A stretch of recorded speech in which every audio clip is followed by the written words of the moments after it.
Bonjour, bonsoir à tous. Nous n'allons pas aborder les relations sadomasochistes, mais nous poursuivons nos sex cases sur les relations homosexuelles.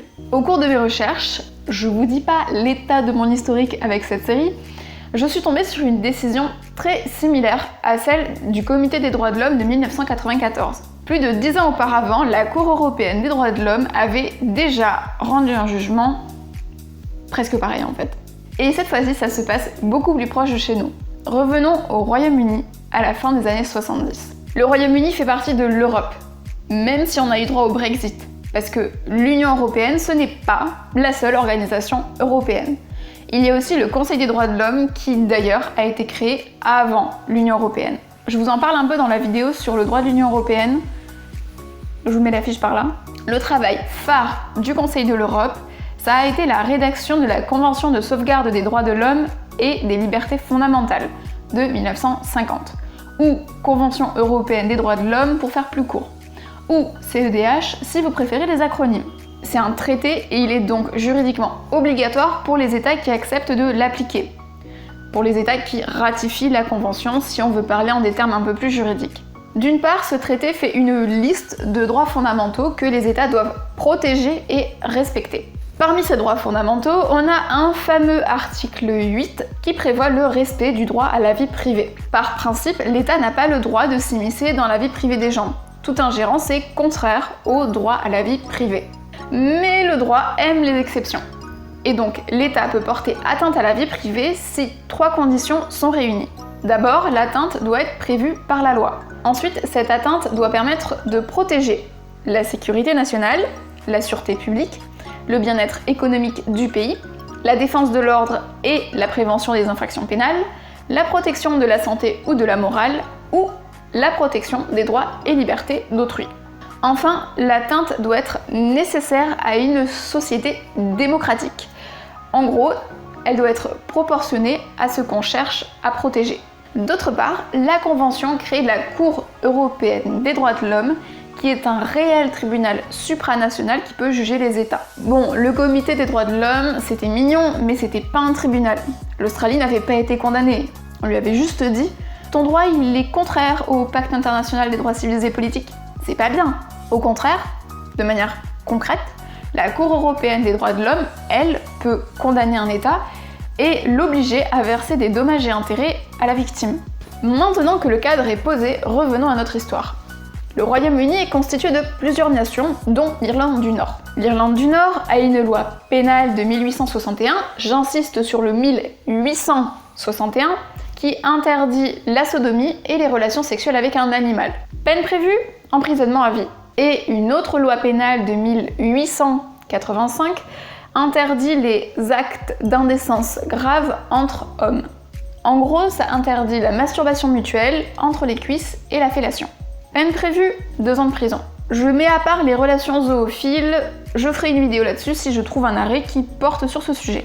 Ces 2 infractions pénales criminalisent donc les relations sexuelles entre hommes, même adultes, même consentants, et même en privé. Il faut noter que des infractions similaires existaient en Angleterre, au Pays de Galles et en Écosse, qui sont les autres nations du Royaume-Uni. Ces infractions ont cependant été supprimées entre 1967 et 1980, car on considérait que les pratiques sexuelles relevaient de la morale privée et que le droit n'avait pas à s'en mêler. À quelques exceptions près, notamment avec des personnes mineures, 21 ans à l'époque, mais c'était en cours de réforme, et entre militaires. Désolé les gars. L'Irlande du Nord s'est entre-temps aussi penchée sur la question de la suppression de ces infractions, et le gouvernement a demandé son avis à la population.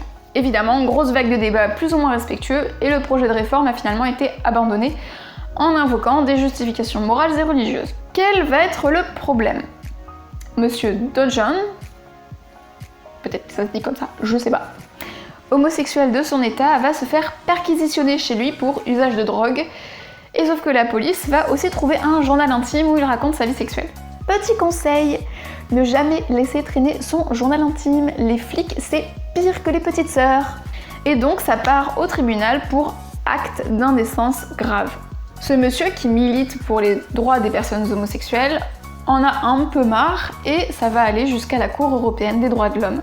Il affirme que ces infractions pénales sont contraires au droit au respect de la vie privée.